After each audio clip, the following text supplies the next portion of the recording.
첫 시간에는 우리 사람이라는 건 겉사람이 있고 속사람이 있는데, 땅에서 지음받은 원래의 사람, 첫사람이라고 하는 흙사람은 죽은 돌을 가지고 있었다. 심령이 죽어 있었다. 그래서 육체의 각색 정욕들을, 혈기를 제어할 수가 없었었다. 그래서 이제 죄가 거하고 있는 이 육체를 자신의 거듭난 속사람이 제어하고 지배하고 할 수 있게 되면 이게 이제 이기는 자다 이제 이러는데, 이렇게 되려면 어떻게 되냐면 자라야 되는 거예요. 태어났어도 바로 능력이 있는 건 아니죠. 생명 자체에게는 그 생명의 무한한 능력을 가지고 태어났어도 사람이 어떤 수준에 이르도록 자라지 않으면 사람 노릇을 못 하잖아요. 세상에서 자녀가 태어나도 바로 사람 노릇을 못 하잖아요. 오히려 더 부모를 힘들게 만들지. 그러나 이게 장성해지면 부모님을 공경하고 공양하고 하는 사람 노릇을 하게 되잖아요. 이런 것처럼 하나님 나라의 원리도 마찬가지다. 하나님의 성령으로 사람의 심령이 거듭났을지라도 장성한 분량에 이르도록 자라야만은, 그래야만 하나님 나라의 일을 생각하고 하나님의 집안의 일을 생각하고 하나님 자신의 일을 생각하고 그러는 것이지, 생명이 어리면 항상 내 위주로만 모든 걸 생각하기가 마련이라, 기도를 해도 어린아이 기도는 맨 아버지 이것 내놔, 엄마 이것 내놔, 맨 앵앵대고 징징대는 기도만 하지요. 많이 해보셨죠? 기도합시다. 그러면 이것도 주시옵시고 저것도 주시옵시고 아주, 그러면 이제 하나님은 다 들어줘요. 그런데 어느 수준이 되면 기도를 하면 계속 들어주는 것이 아니라 그 다음부터는 안 들어줘요. 그러다가 안 들어주는 걸 계속 졸라대면 매를 맞아요. 생명이 자라면 하나님이 한 번 안 들어주시는 것을 계속 내놓으라고 졸라대죠. 그러면 이제는 예배당 목사시고 자면 가정에 무슨 문제가 벌어지거나 좌우간 하여튼 외부적인 충격이 가해지는 거예요. 예, 이제 초달이 오는 거예요. 그다음부터는 철 좀 들어라 이거죠. 이제 하나님도 이렇게 기르신다. 그래서 이제 히브리서에 보면 징계가 없는 자식은 사생자다. 애비가 누군지 모르는, 길거리 여자가 나면 누가 애비인지 모르죠. 사생자다. 예배당에 다니는 많은 분들이 지금 참아들이 아닐 수도 있죠. 사생자일 수 있죠. 자기 아버지도 정확하게 모르면 지나가는 아저씨 보고 아버지 아버지고 부르면 내 아버지 되는 건 아니죠. 하늘에 계신 우리 아버지시야 한다 해서 그 하나님이 자기 아버지가 아닐 수도 있지 않냐 이 말이요. 지나가는 아저씨 보고 아버지라고 부른다 해서 내 아버지, 내가 부른다고 해서 아버지 되는 건 아니지 않냐 이 말이요. 나를 생명으로 나눴어야지. 아버지가 나를 정말로 나눴으면은 어릴 때는 웅냐웅냐고 기도만 하면 기도 소리가 끝나자마자 이루어졌죠. 다 경험해 보셨죠? 그런데 어느 날부터는 안 들어줘, 이게 이상하게. 그러다가 계속 그걸 내놓으라고 졸라대면은 이제는 징벌이 오는 거예요. 그런 버리니 끝내라 이런 때가 온단 말이야. 최소한 이 수준은 돼야 여기 오시면 좋은 거예요. 그럼 이제 들리는 거예요. 그런데 이 수준이 안 된 사람은 사실은 성경의 원리대로 하자면 초보이고 웅합선생들을 하나님이 쓰시는 거는 초등학문을 가르치는 선생은 그게 필요한 거예요. 그 유치원은 유치원 선생님이 필요하지 거기다 대학 교수님이 필요한 건 아니에요. 유치원생한테 대학 교수님 붙여놓는다고 유치원생 더 잘 가르칠 것 같으죠? 더 못 가르쳐요. 유치원 교사한테 붙여야 되는 거예요. 이게 생명의 원리인 거예요. 이게. 예, 요한 1, 2, 3, 4, 요한 1세 특히 보면은 거듭난 그 자녀들 보고는 너희가 태초부터 계신 이를 알았으며 그랬어요. 태초부터 계신 그 아버지를 알면 거듭나야 아버지가 누군지를 안다는 거예요.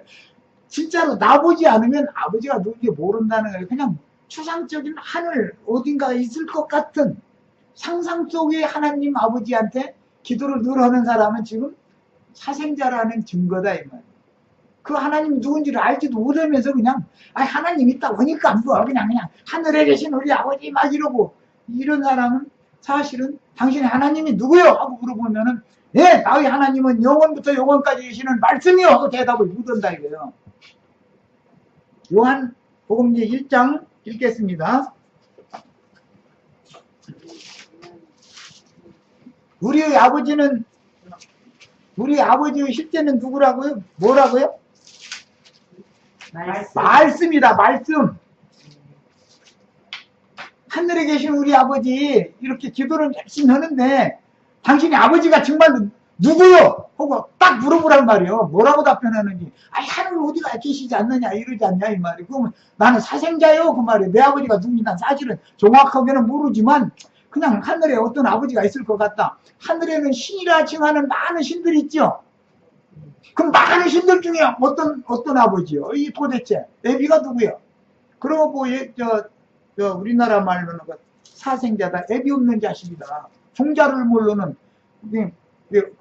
뭐가 근본이 없는 자식이다 이렇게 말해요. 우리나라 말로는. 우린 근본을 알고 살아야죠. 거듭나니까 난 아버지가 누군지는 알고 하늘에 계신 아버지여 해야 될 거 아니냐 이거야. 아버지 이름을 부르려면 아버지가 누군지를 알고 불러야 될 거 아니냐 이 말이요. 자, 요한복음 1장 1절부터 이제 몇 절 읽어 나가겠습니다. 태초에 말씀이 계시니라. 창세기 1장 1절에는 태초에 하나님이 라고 되어 있죠.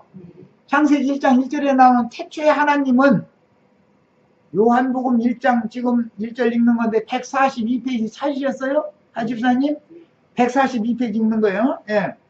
자, 창세기 1장 1절은 태초에 하나님이 천지를 창조하시니라 이랬죠. 그런데 요한복음에서는 태초에 계셨던 그 하나님이 누구냐면 말씀이니라 라고 태초에 계신 하나님을 말씀이라고 소개하는 중에 지금 태초에 말씀이 계시니라. 이 말씀이 하나님과 함께 계셨으니 이 말씀은 곧 하나님이시니라. 하집사님의 하늘에 계신 아버지가 누구예요? 말씀. 확실해요? 네. 네. 어디 가서 근본 없는 자식이 그만 이 소리 절대 들으시면 안 돼. 나는 쌍놈의 자식들 낳는 사람이 아니에요. 쌍놈의 자식들만 들어보면 뭐야 그거. 길거리에다가 난 자식 울림거리 끼더래. 우린 그렇게 누추한 자식 하나님 욕보이는 자식 되시면 안 되겠어요. 우리의 아버지는 누구라고요? 우리 하나님은?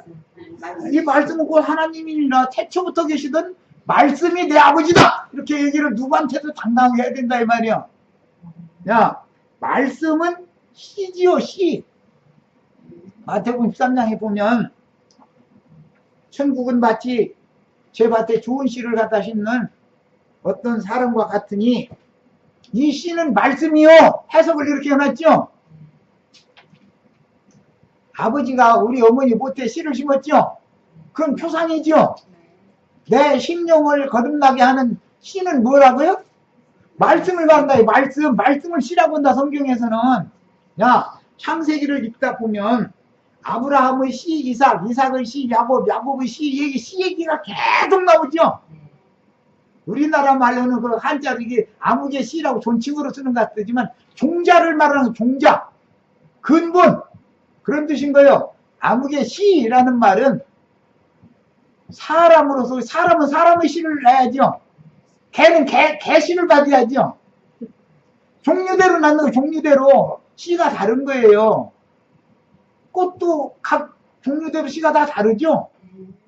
그래서 창세기 시작에 채소도 씨 가진 열매 맺는 채소와 씨 가진 열매 맺는 과목을 내라. 계속 씨 얘기를 강조해요. 성경은 1장에서부터. 뭐예요? 종자가 필요해요. 종자가. 이해되시죠? 종자만 있어서는 농사가 안 되죠. 땅이 있어야죠. 아무리 씨가 있어도 땅 없으면 농사 못 하는 거 아니에요. 남편만 있으면 호레비가 혼자 무슨 재주로 생육 번성을 할 거예요. 밭이 있어야지. 뭘 매사에 성경을 올리면 이렇게 돼 있다. 하나님이 홀로 독주하는 것은 기쁜 뜻이 아니다 이거예요. 그분의 아내가 될 사람이 필요하다 이거 하나님에게는. 사람을 창조한 목적이다 이거요. 하나님이 사람을 창조하실 때 우리의 형상과 우리의 마음대로 만들자 그랬으니까 사람만 하나님의 형상과 모양이 될 수 있는 것이고 짐승보고는 우리 형상과 모양으로 만든다고 했지 않았잖아요. 이거는 사람이 거듭난다는 것은 뭘로 난다? 하나님의 말씀씨로 나는 것을 말한다 이 말이에요. 아까는 이제 성령의 불로 사람의 심령에 불이 켜진다라고 내가 비유를 했다라고 얘기를 했는데 이번에는 다른 각도에서 또 보는 거예요. 왜? 성경은 이처럼 여러 모양 여러 부분을 들어서 설명을 하는 거예요. 사람으로 하여금 어떤 부분이 말했는지 그런데 하고 깨달아야 되니까 한 가지 말만은 못 깨달을 수 있죠. 그 말이 그 경험도 없고 이해가 안 된 사람이 있을 수 있잖아요. 성경은 똑같은 말인데도 동서남북 사방에서 문을 사방에다 열어놓고 자기가 바라본 방향에서 들어갈 수 있게끔 만들어 놓은 거예요. 근데 성경은 여러 모양으로 말을 했지만 사실은 결과적으로는 진리의 말씀을 믿음으로 사람이 거듭남부터 시작이 되는 거다 그런 말이에요. 야, 우리의 아버지는 태초부터 계신 말씀이다라고 확실하게 알고 계셔야 되겠어요. 자, 이제 요한 1서를 읽고 베드로 전서로 가겠습니다. 요한 1서를 봅니다.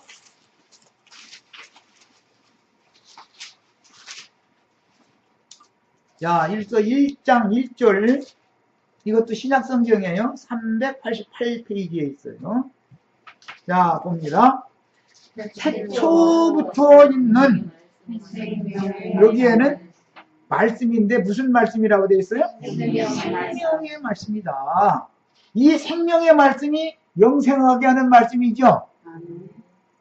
예수님이 이 영생의 말씀을 가지고 오신 분이잖아요. 예수님의 이름으로 나오는 그 말씀이 사람의 영을 거듭나게 해서 영생하게 하는 씨다 그런 말이요. 네. 태초부터 있는 생명의 말씀에 관하여는 우리가 들은 바요. 믿음은 뭐에서 나와요? 들음으로 나는 거죠. 그런데 엉터리도 없는 소리만 계속 들으면 마귀로부터 날 수도 있어요. 하나님의 진리의 말씀으로 난 진리의 자녀들이 되는 것이 아니라 이 거짓의 자녀들도 얼마든지 나눌 수 있는 거예요. 요한복음 8장에 보면 너희는 너희 입이 마귀로부터 났다. 거듭나긴 거듭났는데 마귀로부터 날 수도 있다 이거예요. 진리의 말씀으로 날 수도 있고 그런 거예요. 그리고 태초부터 있는 생명의 말씀을 눈으로 봤다 그랬어요.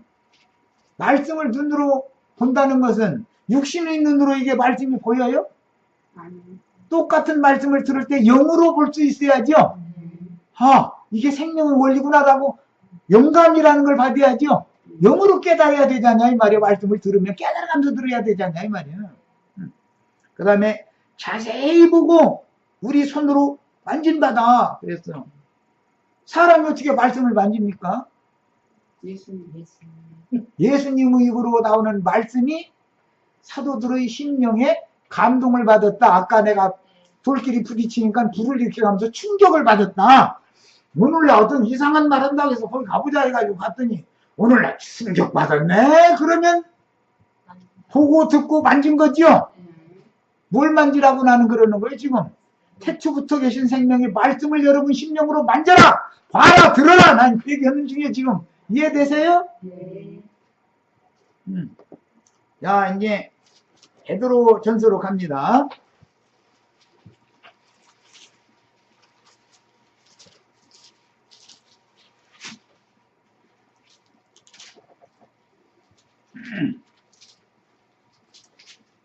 자, 22절, 1장 22절부터 25절까지를 보겠습니다.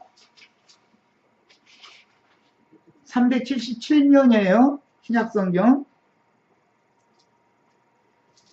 자, 읽습니다. 22절부터 읽는 거예요. 너희가 진리를 순종함으로 찾으셨죠?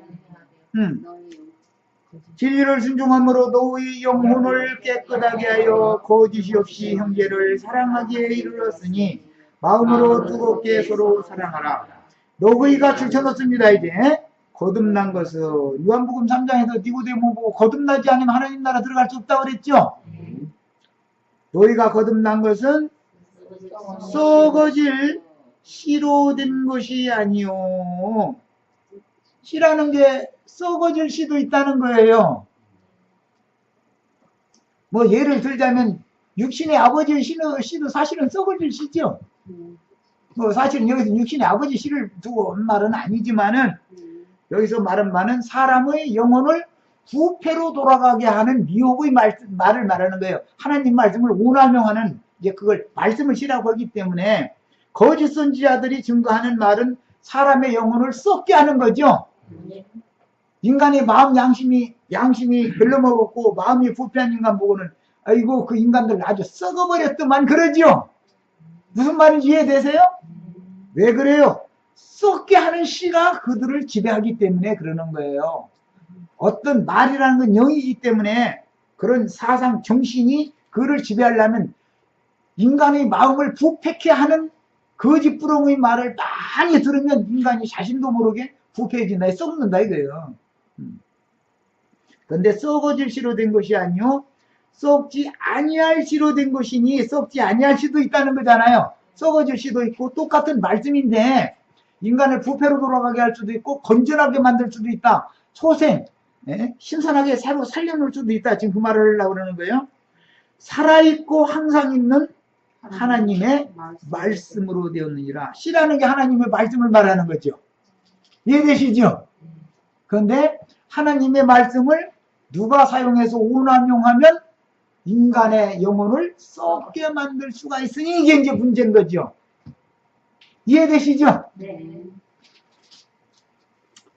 모든 육체는 풀과 같고 사람의 육체는 하나님 오실 때 풀로 보는 거예요. 왜? 길면 70, 한 번 하면 80, 뜨거운 바람 휙 한 번 지나가면 시들어버리죠. 인간 영화라는 것은 화무 11홍. 그렇죠? 우리 모두가 다 여기 다 20대, 30대 때 그게 영원할 줄 알았죠.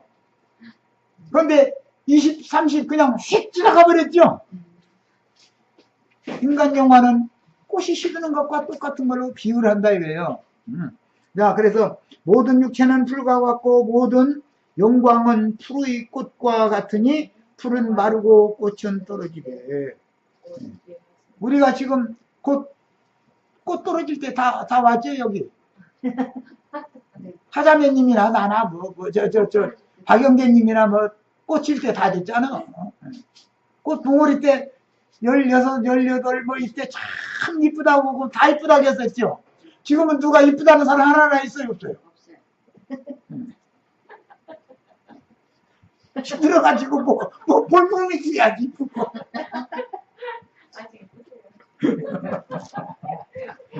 본인이 없다고 했으니까 나 책임 안 져. 본인이 없다. 내가 그렇게 얘기하면 섭할지 모르지만 본인이 그런데 혼날 있어 자, 오직 주의 말씀만 어떻게 한다? 세세토록 이쁘다 하였으니 너희에게 전한 복음이 곧 이 말씀이다. 말씀은 세세토록 있는 것이다.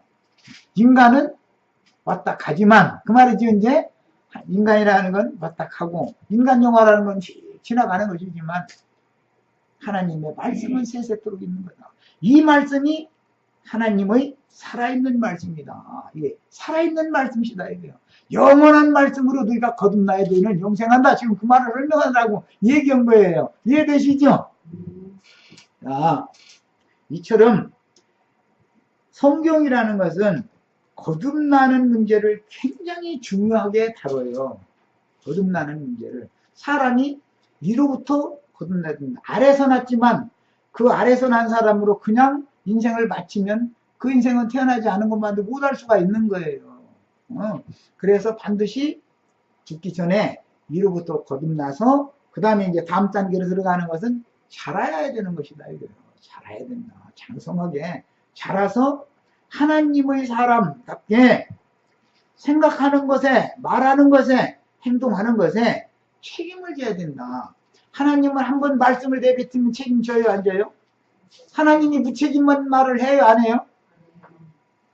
내가 제일 믿는 내 남편 무책임한 말 해요, 안 해요? 박자매님 남편이 안 하시고, 그 아저씨는 뭐 안 봤지만 안 하시겠지. 책임한 말 해요? 그러면 뭐, 그러면 인간 믿을 것 없네. 내 남편도 못 믿는데. 누굴 믿어? 저 유영재님 소원을 감고산데 또 유자님 내 남편도 무책임한 말 가끔 하는데 이렇게 나오면 또 내가 싸붙이는 거 아니야 오늘 또 괜히. 사람은 실없는 말을 할 수가 있어요. 실속 없는 쓸데없는 말을, 쓸데없는 말 이상하게 풀쩍 나오죠. 직감당 안 되는 말. 하나님은 실없는 말을 해요, 안 해요? 하나님은 실없는 말을 절대 안 하셔요. 완전히 그분이 한번 말씀을 하시면 성경이 이렇다라고 말씀해 놓으셨으면 이 말씀이 반드시 이루어져요? 실없는 말이 돼요? 말씀은 반드시 이루어져요. 왜? 하나님은 거짓말을 하실 수 없는 분이니까. 이것을 꼭 믿으시기를 바라요. 우리를 거듭나게 하신 이 생명의 말씀이신 하나님은 거짓된 하나님이 아니다. 만물보다 가장 거짓되고 부패한 것은 무엇이다? 사람의 마음이다. 내 마음은 내 마음같이 정직 근본 없다고. 그럼 그 말이 거짓말이에요. 그렇죠? 네. 내 마음은 변심도 없고 정직하기를 바라는데 상황이 뒷받침이 되면 그게 유지가 되고 뒷받침이 안 되면 나도 모르게 생각지 않은 말, 생각지 않은 생각, 생각지 않은 행동 하지요. 나는 하기 싫은데 아까 내가 그래서 이게 손은 여기로 가고 마음은 덜렁덜렁 오른다고 미리 소개를 한 거예요. 그게 인간의 약점이다. 이런 사람은 반드시 위로부터 영이 거듭나가지고 자라면 이제 양심이 강건해지고 불이 환히 비춰지면 어둠의 생각, 어둠의 일을 육신이 옮기려고 해도 얘가 더 힘이 세니까 손이 여기를 못 가게 할 능력이 생기는 거예요. 이걸 구원을 이루었다 이렇게 말하는 거예요. 이해되시죠? 구원을 받은 문제와 구원을 이루는 문제는 전혀 별개의 개념이죠. 우리가 사람으로 태어난 것과 자랄 때 좋은 교육을 받아서 좋은 집안에서 좋은 교육을 받으면 그 사회에 훌륭한 인재로 쓰임받을 수 있게 될 사람이 있지만 나왔는데 사회의 골칫거리로 자랄 수도 있죠. 태어나는 건 사람으로 똑같이 태어났지만 자라는 과정의 여하에 따라서 여러 부류가 결과는 내줄 수 있는 거 아니냐 이 말이에요. 이런 것처럼 거듭난 생명이라 할지라도 진리의 말씀으로 교회 중에서 성령의 기름 부음이 계속되는 교회 생활을 통해서 성령의 인도를 받는 그런 사람으로 자라야지 세상 신의 인도를 받는 사람으로 거듭났을지라도 그렇게 변질될 수 있는 게 사람의 생명이라는 거예요. 생명률은 다 그런 거예요. 이해되시죠? 사람으로 태어났어도 좋은 교육, 바른 교육을 받고 바르게 자라면 훌륭한 동량이 되잖아요. 그렇지만 자라는 과정에서 사람은 사람인데 사람같지 못한 사람으로 변질되게 태어날 수도 있죠. 그렇게 나타날 수도 있잖아요. 그러니까 거듭난 것만 자랑해도 안 돼요. 이제 지금까지 거듭나는 거에 대해서 얘기를 드렸지만 잘할 필요가 있다. 자, 그런데 이제 잘하는 얘기는 이제 다음 시간에 하기로 하고 오늘은 이제 자료로 들어갑니다.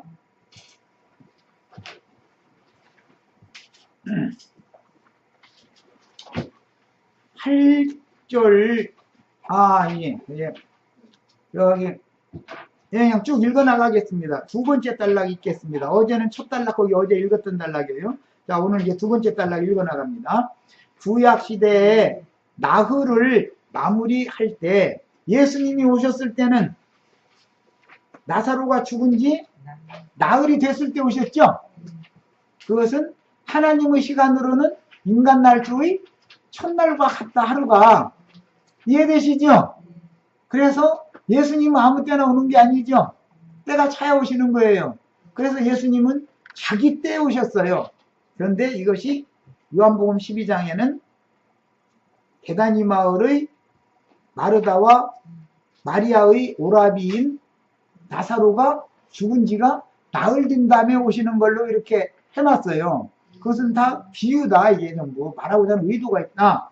그래서 구약시대는 나흘로 예시가 된다. 이게 나사로가 죽었다가 살아나면 그동안에 나흘 동안에 첫 아담 이후로 4000년 동안에 의롭다함을 받은 육체가 있다 없다, 하나님의 영광에 이른 육체가 있다 없다, 빛의 세계에 들어간 육체가 있었어요 없었어요? 4000년 동안. 로마서에 보면 의인은 없나니 하나도 없었다. 모든 사람이 하나님의 영광에 이르려 했지만 영광에 이른 자가 하나도 없었다 그랬죠. 율법을 다 지켜 행했어도 하나님의 영광에 이른 자는 없었다 그랬죠. 지킬 수도 없거니와. 야, 그러니까 왜 그랬느냐 이걸. 왜 하나님의 영광이라는 게 빛이잖아요. 빛의 원천적인 빛인데 그 빛 앞에 왜 못 갔냐? 빛의 말씀 앞에 왜 못 갔냐? 죽어서 그런다 이거. 아담이 왜 죽었어요? 먹지 말라 한 나무 실과를 따먹고, 선악을 알게 하는 나무 실과를 따먹고 죽었죠? 육신적으로는 안 죽었지만 영적으로는 죽었다 이 말이야. 그 먹는 순간에. 예, 육신적으로는 963세든가? 예, 를 살았어요. 936세? 예, 살았어요.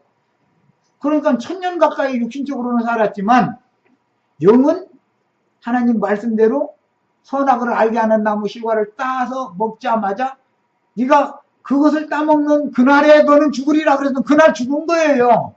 창세기 시작에 이렇게 돼 있죠. 그거 먹는 날에는 너는 죽는다 이렇게 돼 있잖아요. 따먹은 날 죽은 거예요. 그런데 사람들은 아담이 안 죽었다고 생각하는 거예요. 똑같은 속는 일이 지금 오늘날 많은 넥타이 매고 산복 곱게 매고 곱게 입고 이러고 다니는 사람들, 자기가 죽었다고 생각하고 있어요. 안 죽었다고 생각하고 있어요. 아들 낳고 딸 낳으면 지금 살라고 세상 태어났다고 생각하죠. 하나님이 오실 땐 송장 나눈 거죠. 내가 아들 낳는데 내 아들이 지금 송장이라고. 하나님 오실 때는 뭘로 보니까 그렇다고요? 영적으로는 죽은 상태다 이거예요. 걔가 자라서 아무리 세상 교육을 많이 받아도 탐욕, 육체의 욕심이 발동을 걸면 여기선 덜렁덜렁 하는데 손은 이렇게 거기를 간다니까. 아무리. 이해되시죠? 왜 그런다고요? 이걸 제어로 왜 못한다고요? 양심상 영이 죽어있기 때문에 활동을 않는다 이거예요. 정죄만 하고 그거는 안 되는 일이야만 해주지, 선악을 분별만 시켜주지 가지 못하게 제어는 못한다 이거예요. 그러면 선악을 알려주는 일만을 해가지고 사람이, 그건 죽은 자단 말이야. 어떤 게 하면 선한 거고 어떤 게 하면 악한 거다라는 걸 알려줘. 그런데 사람이 생명의 능력을 받아가지고 마귀의 권세를 이겨는 못해줘. 그럼 그건 죽은 자다 이거예요. 야, 창세기 에덴 동산에는 여러 나무가 있고 에덴 동산 중앙에는 2나무가 있었죠. 나무가 2개가 있던 2그루가 있잖아요. 한 그루는 생명나무고 한 그루는 선악을 알게 해주는 나무예요. 그렇게 돼 있죠. 네가 선악을 알게 하는 나무 실과를 따먹지 말라. 그걸 먹는 날에는, 그 원문은 그란 정관사가 있어요. 그날에는 너는 종종 죽는다 이랬어요. 예. 선악과를 따먹은 그날 아담과 하와는 죽은 거예요. 영적으로는. 육신이 살았다고 해서 하나님 오실 때는 산자로 보지 않는다. 죽은 자니까 거듭나야 된다 이거예요. 이해되시죠? 생명이 없는 자이기 때문에 생명을 얻어야 된다 이런 말이에요. 하나님 보시기에는 선악을 아는 지식은 있어. 뭐가 알려주죠? 양심 일러주죠. 그건 남의 것 가지고는 나쁜 짓 아니야. 너 뭐 도둑질 하는 거야 하고요 일러주죠. 그러니까 떨리는 거 아니에요 여기는. 근데 손은 가지요. 못 이겨요 이거를. 야, 알려만 주는 것은 그에게 생명의 능력을 부어줄 수 없는 일이기 때문에 결과적으로는 알려주는데 혈기와 육체의 각색 정욕들을 제어시키거나 이겨주지를 못하기 때문에, 생명력이 없기 때문에, 말하자면 없기 때문에 제어의 능력과 권세를 이길 수는 없는 거다 이거요. 알게만 해주는 거지. 그 일을 뭐가 해요? 선악을 알게 하는 나무는 모세라고 그래. 모세로 대표돼요. 모세. 생명나무는 예수님을 말하는 거예요. 선악을 알게 해주는 건 모세로 대표되는데, 모세가 가르치는 유대인의 율법이라고 하는 거는 이렇게 행하는 것은 선한 것이고, 이렇게 행하지 않는 것은 악한 것이고, 이런 것을 행하지 않는 것은 선한 것이고, 이렇게 행하지 않는 것은 악한 것이다. 선악을 알려주는 게 율법이죠. 그래서 창세기 두 나무는 요한복음에 율법은 누구로 말미암아 주신 것이요? 요한복음 1장에 그랬잖아요. 율법은 모세로 말미암아 주신 것이요, 은혜와 진리는 예수 그리스도로 말미암아 온 것이다. 오늘 예수 그리스도의 은혜와 진리가 오시기를 바라요. 우리는 이미 마음에 새긴 율법을 다 받아가지고 태어났죠. 모세의 율법을 주지 않더라도, 별도로 가르치지 않더라도, 유치원 선생님이 가서 손 씻고 밥 먹어야 돼요, 뭐 남의 이렇게 일치면 나쁜 짓이야, 안 가르쳐줘도 양심이 자라면, 인간이 자라면 양심이 알아요, 몰라요? 이미 다 어떻게 하는 것이 선한 것이고 어떤 것이 악한 거 마음에 다 기록이 돼 있죠. 선생님이 안 가르쳐도 다 아는 거예요. 그거는 그걸 생명률이라 그래요. 생명률. 태어난 자연인의 생명률은 선악을 아는 지식은 있는데, 항상 선은 행하고 항상 악은 버릴 수 있는 능력은 없다. 이해되시죠?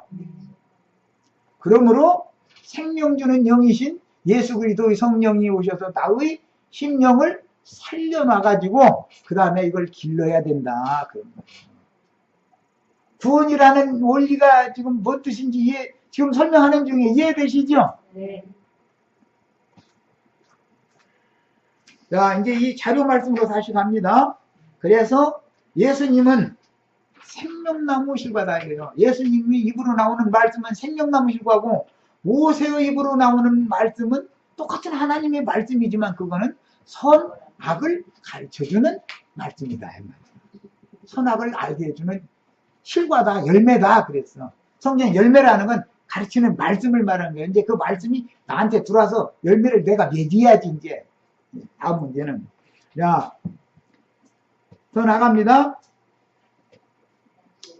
구약시대의 나흘을 마무리할 때 죽은 자들이 새긴 무덤에 장사되어 죽은 나사로의 시체에서 유대교 체제나 세상 아담 세계는 하나님이 보실 때는 공동묘지로 본다. 이제 제 얼굴 보세요. 제 얼굴. 하나님이 세상을 볼 때 세상은 다 죽은 자들이 지금 산 줄을 알았지만 다 죽은 자들이죠. 그러니까 세상은 하나님이 볼 때는 죽은 자들이 무덤이요. 여기가 생지옥이라는 곳이에요. 이해되세요? 생지옥이라는 말? 사후지옥도 있지만 생지옥이 더 중요한 거죠. 여기서 건짐을 먼저 받아야 되는 일이니까. 하나님 보실 때는 세상 나라를 뭘로 보신다고요? 생지옥일 뿐 아니라 공동묘지로 본다. 여기. 네, 그래서 에스겔서에 보면은 그 곡과 마곡 얘기할 때, 예? 에스겔서에 보면은 그 마곡 땅 고기 다스리고 이런 얘기할 때 거기 전부 다 그게 무덤들이라는 뜻이요. 무덤. 그런데 크게 보면 세상 나라라는 것이 죽은 인간들의 무덤이고, 또 작게 보면 내 육체는 내 영혼의 무덤이다. 내 죽은 영혼이 내 육체 속에 지금 흙무덤 속에 있죠. 그래서 요한복음 5장 24절로 29절 가서 이제 읽겠습니다. 요한복음 가서 읽습니다.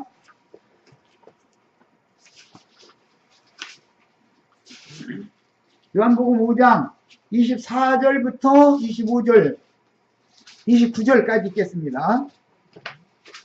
요한복음 5장 24절부터 자 읽습니다. 다 찾으셨죠? 내가 진실로 너에게 이르노니 내 말을 듣고, 예수 그리스도 입으로 나오는 말씀을 들으면 생명나무 열매를 따먹는 거예요. 그리고 살아나는 거예요. 그건데 듣고 또 나 보내신 이를 믿는 자마다 영생을 얻었고 심판에 이르지 아니하나니 사망에서 생명으로 옮겼느니라. 진실로 진실로 너희에게 이르노니 줄쳐놓습니다. 죽은 자들이 하나님의 아들의 음성을 들을 때가 오나니 곧 이때라. 듣는 자는 살아나리라. 다 세상에 멀쩡히 살아있는 사람들 보고 하는 말씀이죠 지금.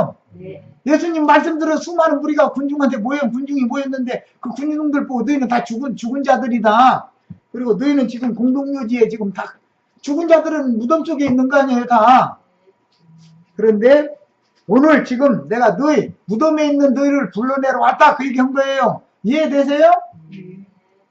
죽은 자들이 하나님의 아들의 음성을 들을 때가 오나니 곧 이때라. 듣는 자는 살아나리라. 오늘 우리 하진이 집사님 이 말씀이 들려가지고 살아나시기를 바래요. 이해되시죠?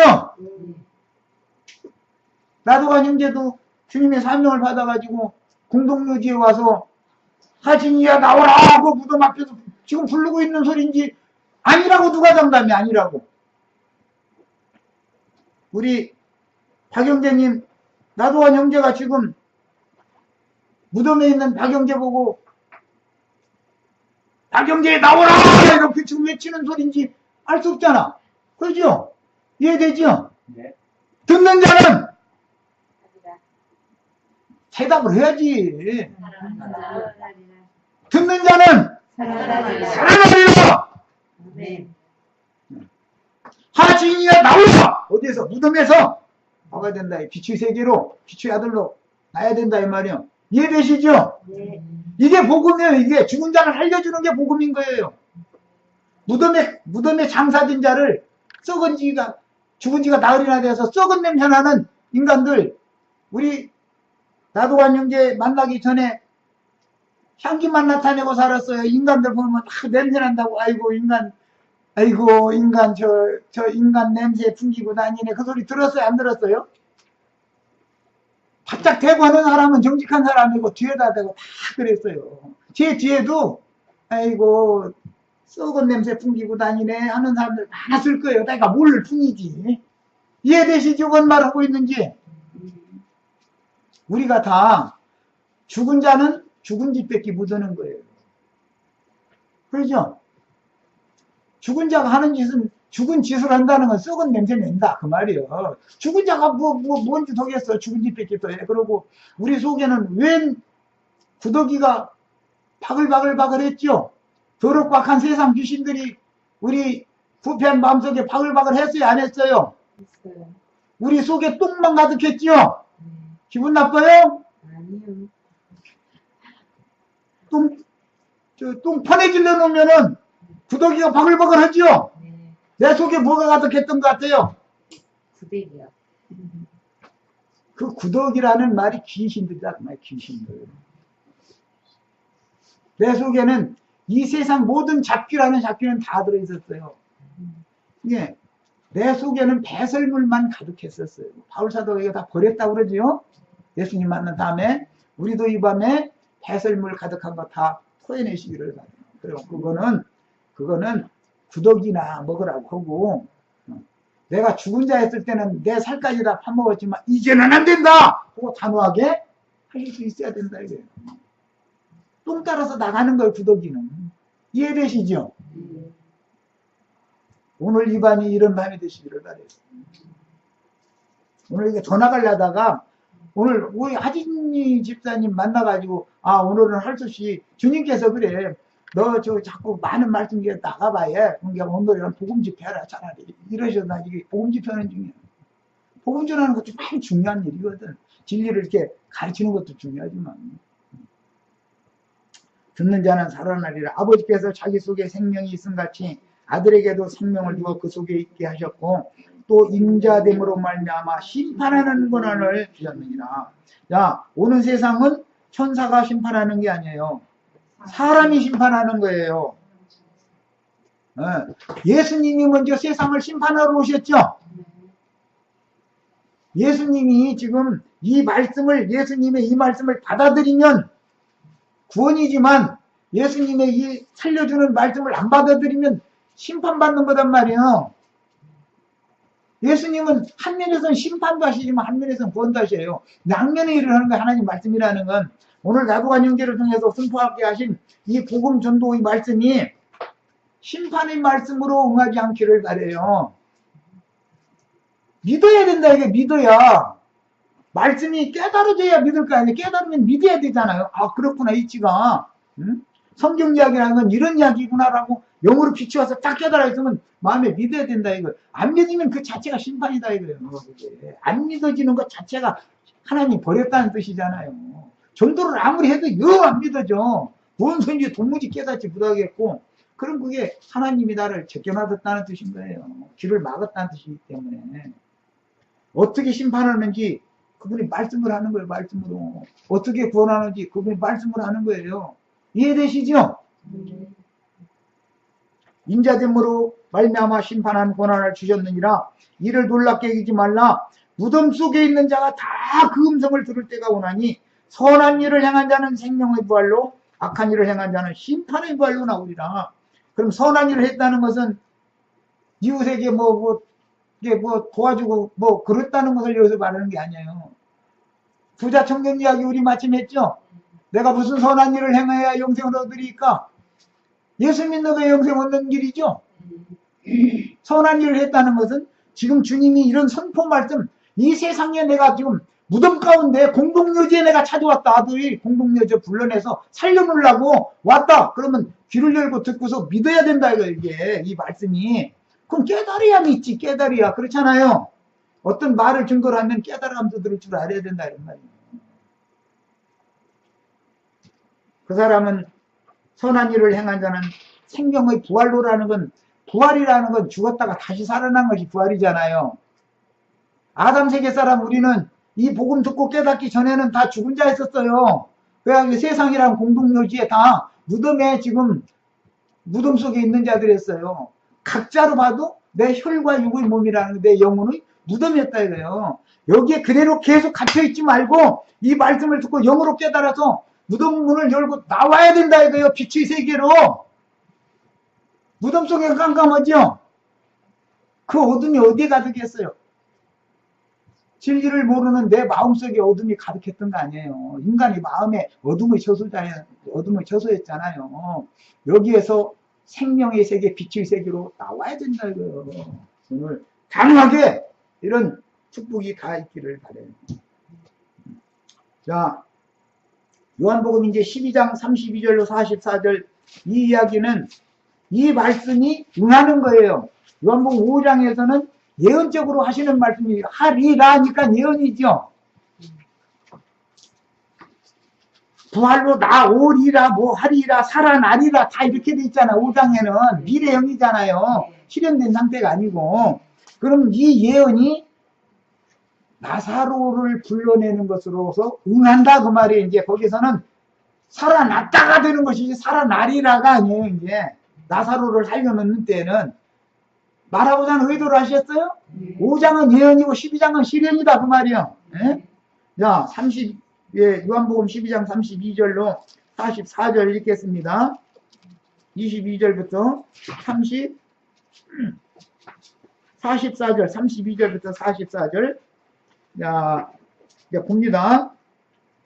내가 땅에서 들리면 모든 사람을 내게로 이끌겠노라. 땅에서 들리면 이 말은 다니엘 2장에서 이게 인용하는 말인데 다니엘 2장에는 사람의 손으로 하지 아니하고 뜨인 돌이 하늘로 올라갔다가 다시 내려와 가지고 태산을 쳐버리니까 가루로 만들어서 흩어지더라 그랬어요. 그 다니엘서 읽어보셨죠? 돌이 하늘로 올라갔다가 돌이 떨어지는 거예요. 떨어져 가지고 오늘 우리 하집사님 심령에 부딪히러 온 거 아니에요. 위로부터 돌이 인자 예수가 하늘로 올라갔다가 지금 반석이신 예수님이 내려와 가지고 부딪히는 거예요. 누구한테. 그런데 오늘 박영재님, 박자매님, 하자매님 우리 지체들에게 지금 나는 부딪히기를 바래서 불을 일으켜 가지고 깨나게 하기를 바래서 지금 얘기하는 중이에요. 사람의 손으로 하지 않냐고 뜨인 돌이 그 말은 하나님이 하늘로 데려가셨다가 땅으로 또 내려오셔가지고서 박영재님 심령에 와서 부딪힌다 이거 그럼 불이 다 켜지는 거 아니에요? 예. 그게 예언이 돼 있는데 그 말씀을 여기서 지금 인용하는 거예요. 내가 땅에서 들리면 그러면 사람이 손으로 하지 않냐고 주님 자신이 들려 올라가는 것이지 뭐 누가 사람이 올려 보내고 말고 그게 아니잖아요 지금. 뭔 말인지 아시겠죠? 네. 들린다는 거 하늘 영광이 간다 그 말이 예수님이. 예? 예. 무덤에서 부활해가지고 하늘 영광에 올라간 걸 지금 하는 말이야. 그러면 그분이 다시 와가지고 사람을 내게로 이끌겠노라 하시니 이렇게 말씀하시면 자기가 어떠한 죽음으로 죽을 것을 보임이시라. 이 무리가 대답하되 우리는 율법에서 그리스도가 영원히 계신다 함을 들었거늘 너를 어찌하여 인자가 들려야 하리라 하느냐. 이 들린다라는 말은 뜨인 돌 얘기에서 그게 인용하는 말이라는 거. 다니엘 2장에 그게 나오는 말이에요. 사람의 손으로 하지 않냐고 뜨인 돌이 위로 올라갔다가 내려와가지고 막 쳐버리는 거예요. 그러면 심판받을 자들은 가루로 만들어서 흩어버리고 구원 얻을 자들은 불을 일으켜가지고서 거듭나는 거예요. 이 양면은 한면은 심판이지만 한면에는 구원이다. 하나님이 성령이 오시는 이것은 그런 말이요. 그런데 인자는 너는 이 인자는 누구냐라고 이제 유대인들이 따진 거예요. 예수께서 이르시되 아직 잠시 동안 빛이 너희 중에 있으니 그 말은 사람의 심령에 와서 불켜주실 빛의 원천이 예수님.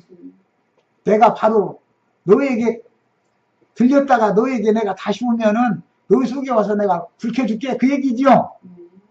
빛이신 하나님이 오는 얘기잖아요. 이 빛을 받으면 살아나는 거잖아요. 거듭나는 거죠. 예. 빛이 너희 중에 있으니 빛이 있을 동안에 다녀 어둠에 붙잡히지 않게 하라. 어둠에 다니는 자는 그가 가는 곳을 알지 못하느니라. 내가 첫날부터 우리 지체들 만났을 때 박영재님 특히 이제 강조해서 내가 말하기를 인생의 어떤 표대 방향을 알고 인생을 살아야 되지 않냐 이 얘기를 한 거예요.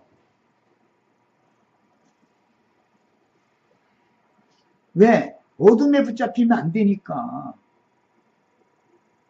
빛의 인도를 받아야 되지 않냐 이 말이에요. 그래서 뭐 밤바다 일곱 교회라는 건 밤바다를 비추는 등대로 비유한다 이런 얘기도 내가 했었었고 이 빛에 관한 얘기를 많은 얘기를 했어요. 참 빛이라는 건 말씀을 말하는 거예요. 말씀 육신 되신 예수님이 나는 세상의 빛으로 왔다. 예수님이 스스로 그렇게 말씀하시잖아요. 자꾸. 그런데 빛을 거부한다 이게 뭐가? 어둠이. 그러면 인간 속은 빛을 받아들일 수 있는 등이라는 것이 있는데 그 등이 영인데 마음을 거쳐서 영으로 들어가는 거기 때문에 마음의 어둠이 가득하기 때문에 그 마음 부분을 참 빛이 와서 통과를 못해. 왜? 이것을 어둠이라는 건 사망 권세, 죽음의 권세, 죄의 권세다 이거요. 이게 뭐예요? 욕심이라는 거다 이거예요. 욕심. 마음은 마음인데 욕심이다 이거예요. 욕심. 죄의 애비는 죄고 사람이 욕심에 죄가 와서 죄의 자식을 낳으면은 마귀 자식 낳는 거죠. 그러니까 인간이 마귀 자식으로 낳을 수도 있고 하나님의 아들로 자녀로 낳을 수도 있고 뭘로가 낳는다는 거잖아요. 그래서 너희는 너희 애비 마귀로부터 났다. 그 얘기가 뭔 뜻이에요? 가득한 욕심에 마귀가 와서 격동을 시키니까 욕심을 따라서 그냥 사는 거예요. 욕심대로. 그럼 그게 마귀 자식들이 하는 짓이다 이거예요. 그 열매가 마귀 자식들이 하는 짓이다 이런 말이에요. 네. 야, 거듭나는 거는 빛의 자녀로 나야 되는 일인 것이지 어둠의 자식으로 나서야 되겠냐 이런 말이에요. 쉽게 말하자면 이해되시죠?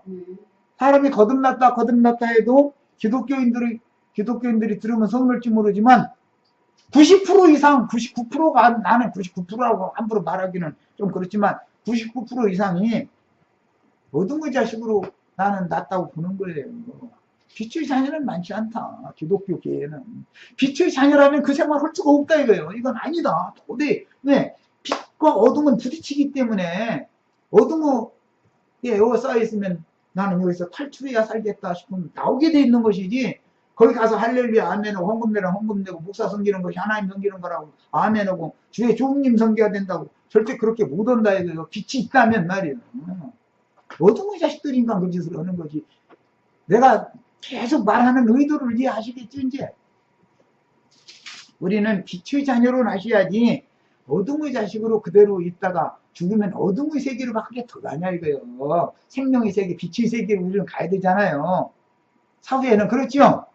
이 땅에서 빛의 자녀로 나야 사후에 빛의 세계로 가는 것이지, 이 땅에서는 빛의 자녀로 나지 않고 어둠의 자식으로 1년 있다가 어떻게 죽은 다음에 빛의 세계로 가겠냐고. 그 생명률에 따르는 건데, 그 생명 거기로 가는 것인데, 거기서 살게 돼 있는 건데.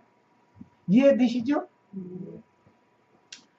자, 가는 곳으로 알지 못한다는 건 헤맨다는 거 아니에요. 어둠 때문에.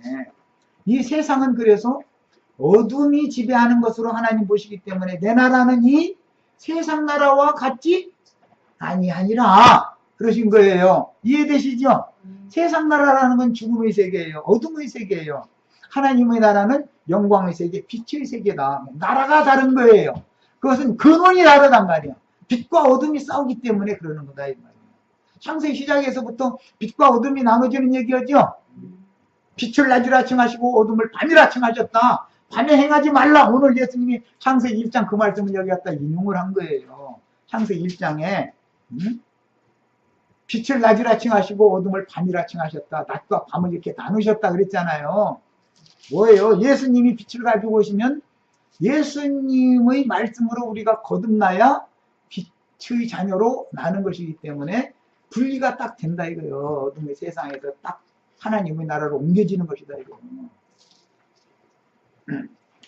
헤매면 안 돼요. 어둠에 붙잡힐 염려가 많아요. 어둠에 여기서 어둠에 붙잡히는 얘기라는 사실은 거짓 선지자의 미혹에 속는 걸 여기서는 예수님이 염두에 두고 는 말씀인데, 자, 너희에게 아직 빛이 있을 동안에 빛을 비더라 이 말은 예수님이 곧 간다는 거잖아요 지금.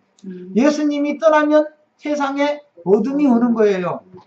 그랬다가 예수님이 다시 오면 빛을 가지고 오시는 거예요. 그 계시록 마지막에는 인자 나 예수는 광명한 새벽별이라, 예수님이 오시면 새벽별은 새날이 온다는 것을 지금 알려주는 거잖아요. 온 밤이 다 지새고 나면은 새벽에는 새별만 반짝반짝하다가는 점점 그 별빛도 흐려지기 시작하면 먼 동이 터서 해가 올라오는 거 아니에요. 새날이 오는 거 아니에요. 상징이다. 이제 지금은 샛별이 반짝반짝 하는 때일지 어떻게 아냐 이거예요. 오늘 우리 형제 자매님들에게도 샛별이 떠오르기까지 누구의 말을 들으면 깊이 상고하는 것이 가하다. 베드로서에 나오는 말이요. 오늘 나도간 형제가 날이 새갈 무렵에 반짝반짝하는 샛별을 지금 또 비춰가면서 주님이 약속하신 때가 지금 다 이르렀는데 정신 차려야 되겠습니다. 여러분 하고 내가 지금 신랑 맞으러 나오라고 지금 나 목청 터지라고 외치고 있는 중이요. 박영재님 아시겠어요? 네. 지신의 세계에서 보낸 자도 외친단 말이야.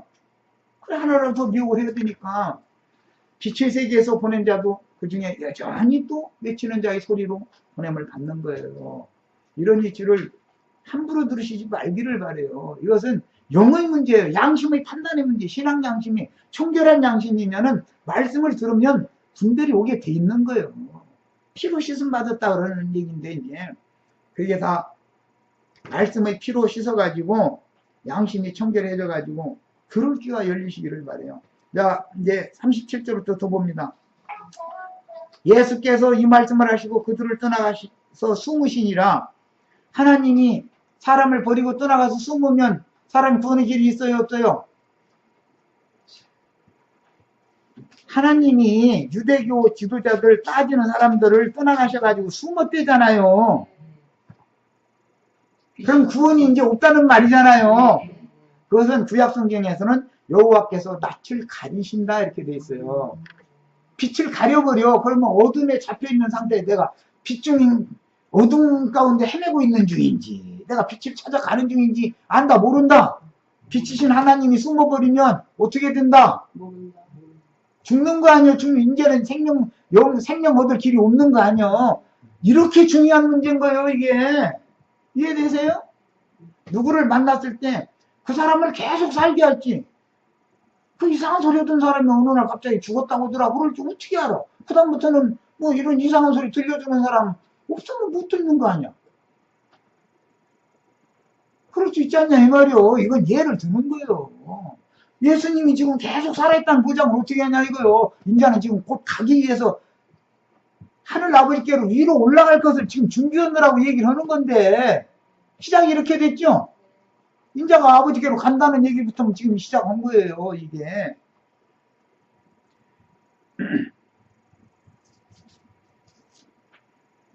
사람 일이라는 거는 저기 이제 보겠습니다.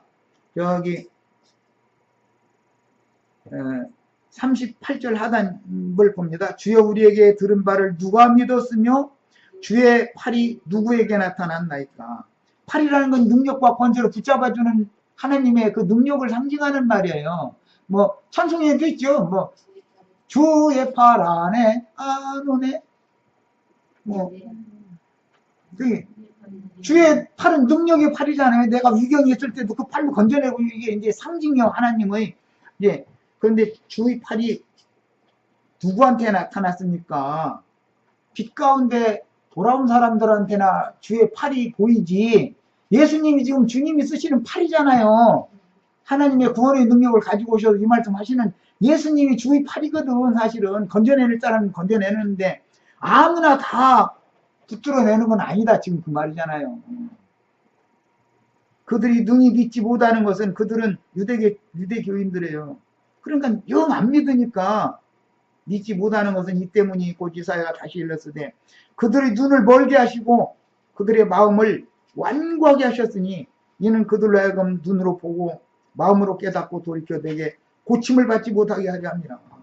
교만한 자들은 하나님이 숨어버린다는 거예요. 그 얼굴을 가려버리는 거예요. 왜? 이 말씀을 응하게 해야 되니까. 바리새인들이 도저히 안 믿으니까 숨으셨다는 거잖아요. 떠나가가지고. 이해되시죠 이제? 이사야가 이렇게 말한 것은 주의 영광을 보고 빛이라는 건 주의 영광을 말하는 거예요. 사실은 주를 가리켜 말한 것이다. 그러나 관리 중에 그를 믿는 자가 많되 바리새인 때문에 드러나게 말하지 못하니 이는 출교를 당할까 두려워함이라. 그들은 사람의 영광을 하나님의 영광보다 더 사랑하였다. 니고데모 같은 사람의 경우도 이 경우죠. 밤에 몰래. 왜? 공의회 의원 세상 직분도 그거 있어야 살겠으니까 그거 해야 되겠고 예수님 말씀이 맞은 것 같으니까 예수님 말씀도 들어야 되겠고 그랬던 거예요. 이게 뭐냐? 그들은 하나님의 영광보다 세상 영광을 더 사랑했기 때문에 그걸 버리질 못하더라는 거예요. 네. 하나님의 말씀이라는 건 어느 때든지 이렇게 다 살아서 역사되고 있습니다. 44절까지 이제 읽고 기도하고 마치겠습니다. 예수께서 외쳐 이르시되 나를 믿는 자는 나를 믿는 것이 아니야 나를 보내신 이를 믿는 것이며. 지금 나도간 형제가 하는 말을 믿는 것은 나도간 형제라는 사람을 믿는 게 아니라 나도간 형제를 보낸 주의 성령이 참 하나님인 것을 믿는 거예요. 아, 이건 진리의 성령이 말씀이다. 진리 말씀이다라고 이해하고 깨달아야 그게 믿어지는 거 아니에요. 사람을 신뢰하고 받아들이려면. 네. 나를 보는 자는 나를 보내신 이를 보는 것이다. 네. 나는 빛으로 세상에 왔나니 무릇 나를 믿는 자로 어둠에 거하지 않게 하려 함이로다. 사람이 내 말을 듣고 지키지 아니할지라도 내가 그를 심판하지 아니하노라. 내가 온 것은 세상을 심판하려 함이라. 예, 세상은 예수님의 말씀으로 심판받고 제자들만 세상에서 무덤에서 불러내셔가지고 나왔어요. 그런데 이 사람이 앞에 이제 그 요한복음 12장 그 4절 이하에 보면 3절, 4절 그거 이제 읽고 그냥 마치겠습니다. 여태 이 설명한 거니까. 자, 3절부터 봅니다. 4절부터네. 제자 중 하나로서 예수를 잡아줄 가룟 유다가 말하되 향유를 어찌하여 300디나리온에 팔아서 가난한 자들에게 주지 아니하였나이까. 이것은 나중에 배도자가 되는 사람이죠. 네. 인간적으로 보면 굉장히 선한 말하고 있죠. 나쁜 말하는 게 아니잖아요.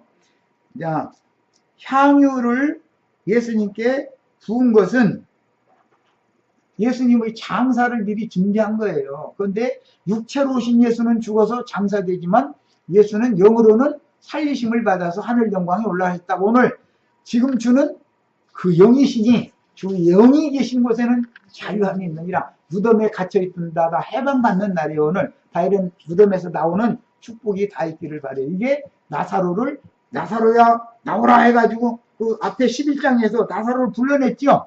네, 그 얘기로 실현이 된 거예요. 그런데 11장하고 12장까지 하면 시간이 확 지나버릴까봐 할 수 없이 나사로 얘기 11장은 안고 건너서 우리들에게 적용되는 말씀으로 바로 간 거예요. 그러나 이제 이해는 다 하셔야 돼요. 자, 기도하고 마치겠습니다.